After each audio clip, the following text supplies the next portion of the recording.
কোনোদিন কাবাগরের সামনে গেলে বা কোন আত্মীয় স্বজন গেলে বলবেন, কাবাগর দেখার সাথে সাথে প্রথম যখন কালো অংশটা চোখে পড়বে, যখন আপনি মসজিদে হেরমের গেট দিয়ে ঢুকবেন, যখন ওই Fahad gate, King Fahad gate আছে, যখন ঢুকবেন, অনেক দূর থেকে কালো কালো কাবাগরের একটু একটু দৃশ্য ভেসে উঠবে চোখের সামনে।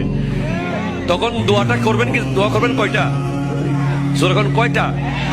একটা দোয়াই কবুল হবে দেখার সাথে সাথে। কাবা ঘর দেখার সাথে সাথে প্রথম যে দোয়াটা করবেন ওটা কবুল করবেন কে? এখন শিখে নেন, অনেক মানুষ জানেন না হিকমত। আপনি একটা দোয়া করবেন, একটাই শেষ, একটা সুযোগ পাবেন আপনি, কিন্তু আপনি এমন এক দোয়া করবেন যেন যতদিন ওখানে থাকেন প্রত্যেক দোয়া কবুল হয়ে যায়। এই হিকমতি দোয়াটা শিখে নেন।